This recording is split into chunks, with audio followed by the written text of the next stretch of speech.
Mis queridos hermanos, vamos a continuar reflexionando en la palabra del Señor. El martes anterior estuvimos viendo Gálatas 3 y fue interesante cómo en Gálatas 3 nosotros vemos cómo las personas insensatas rechazan la sabiduría de Dios y la enseñanza de Dios. Y cuando nosotros rechazamos la sabiduría y la enseñanza, nos volvemos insensatos e imprudentes, nos decía Gálatas. Y somos fácilmente, digamos que somos fácilmente engañados o manipulados por cualquier tipo de corriente, como sucedió en los Gálatas, que les dijo, ¿quién os fascinó? Cuando nosotros no estamos realmente fuertes en la palabra del Señor, cualquier persona nos puede fascinar o engañar y nos puede empezar a meter ciertas imágenes distintas de Jesucristo, de Dios, distintas a lo que es el Evangelio que nosotros profesamos. Ahora, esto no ha sido en la actualidad, esto ha sido ya también en la antigüedad. Vimos cómo ha existido diferentes formas de tratar de engañar. En el caso de los Gálatas, eran los judaizantes los que querían hacer que los Gálatas no buscaran el Evangelio de la gracia, sino que fuera por los frutos de las obras, o sea, por la ley. Y sobre eso se los estaban llevando y engañando. Pero es que ha habido siempre diferentes formas de poder entender, de ver y visualizar a Jesucristo.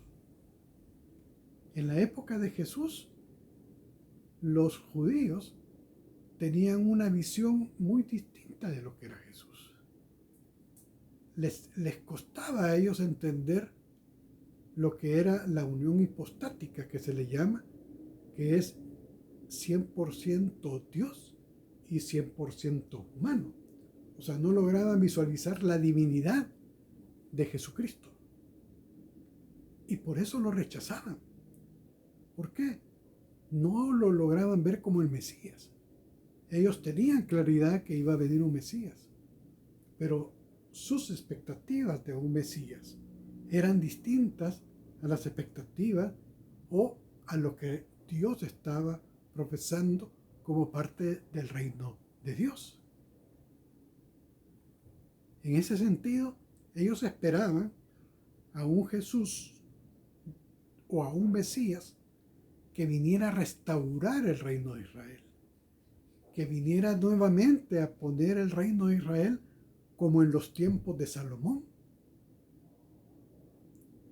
Ellos no esperaban a un Mesías que pudiera llegar a Jerusalén en un pollino, o que anduviera descalzo caminando por las calles, compartiendo con la gente más humilde, con los enfermos, tocando leprosos, sanando leprosos, hablando con mujeres.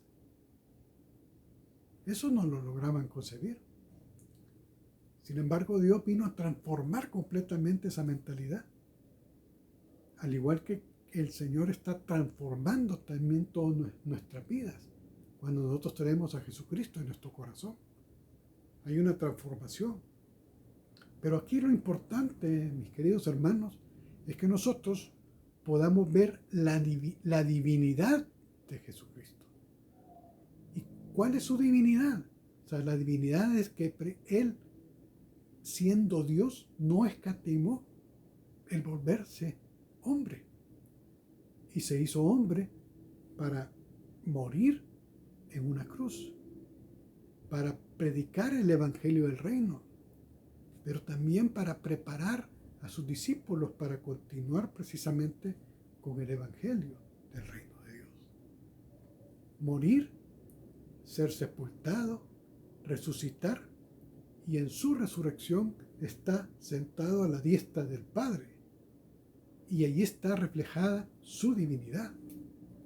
Ahora, ¿qué es lo que nos enseña Juan, el apóstol Juan, en Juan 8, versículo 23 y 24? Los invito a que lo veamos. Aquí se está en una discusión precisamente con el pueblo de Israel y con los sacerdotes, los fariseos y todos ellos. Y Jesús les dijo, dice el capítulo 23 y 24, para reafirmar su naturaleza divina.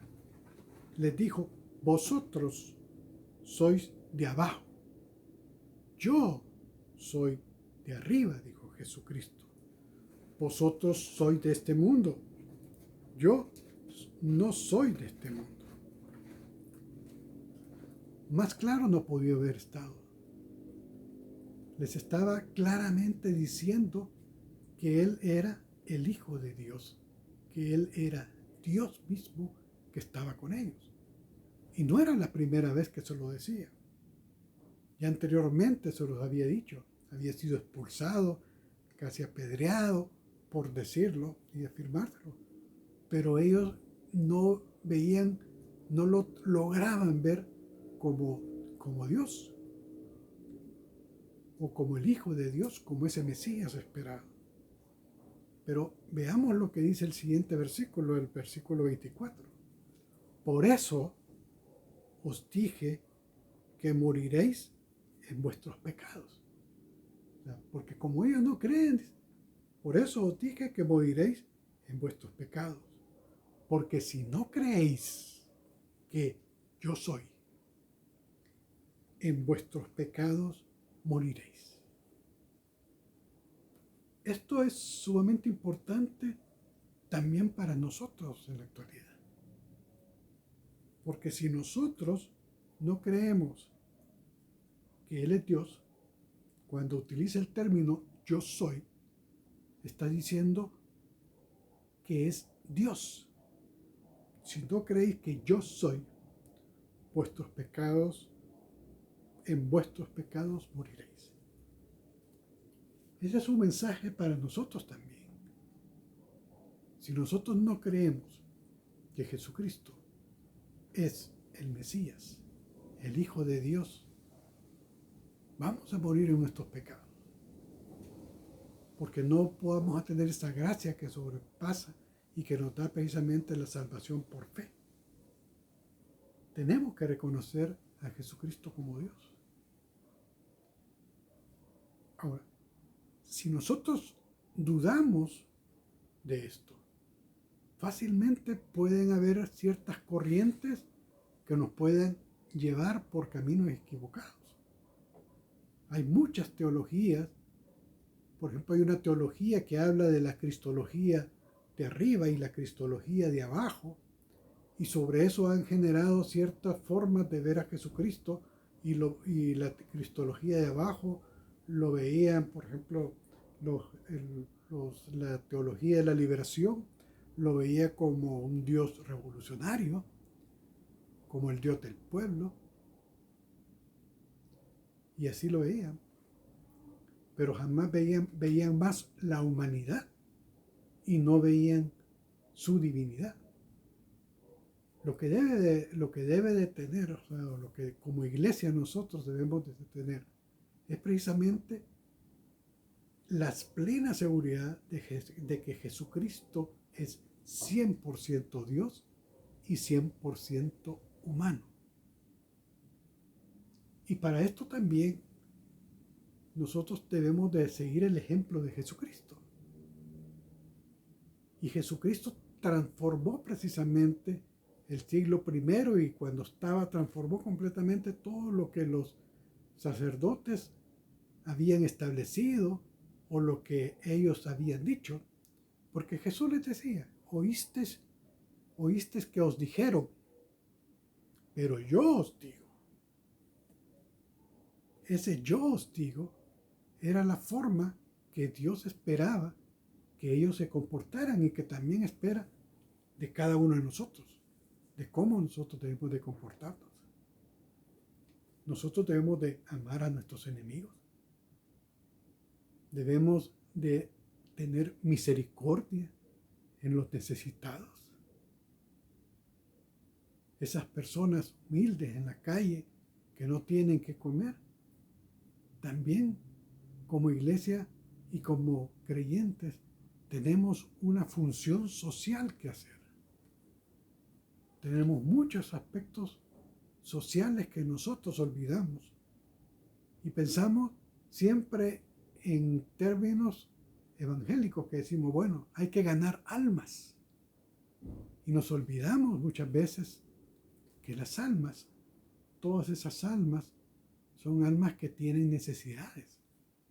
Necesidad de alimentación, necesidad de un trabajo, necesidad de estar a la par de ellos y únicamente escucharlos, orar por ellos,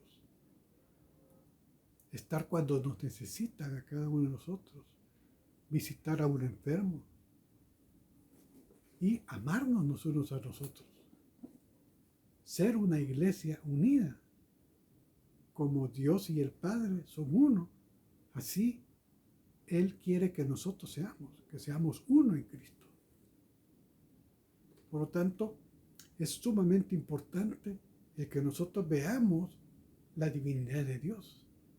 No únicamente sus aspectos, como por ejemplo cuando nosotros analizamos aquel pasaje en el cual nos narra cuando Jesús estaba en la barca con sus discípulos y había una gran tormenta y sus discípulos todos temerosos y Jesucristo y Cristo viene y calma precisamente la tormenta y la calma y hay una paz que queda posteriormente. Generalmente lo explicamos en los púlpitos y en las enseñanzas como el Dios protector, como Jesús protector. Pero no vemos realmente que también en ese pasaje, en ese relato, nos está mostrando su divinidad. Porque solo Dios tiene el poder de la naturaleza. Solo Dios tiene el poder de calmar una tormenta tan tremenda como esa. Solo Dios tiene el poder de calmar esa tormenta ETA que hubo. Por eso es que es importante que también nosotros veamos esa divinidad de Dios. Hermanos, veamos la divinidad de Dios. Veamos también la humanidad y tomemos como ejemplo su humanidad y su divinidad. Oremos, hermanos. Padre Celestial, te alabamos y glorificamos en este día. Señor, te pido que tú nos ayudes, nos guardes, Señor. Que siempre estés a nuestro lado. Que este año que está por terminar, Señor, tú nos bendigas. Que nos des un nuevo año, Señor, lleno de tu amor, de tu misericordia, de tu bondad. Ayúdanos, Señor. En el nombre de Jesucristo te lo pedimos. Amén.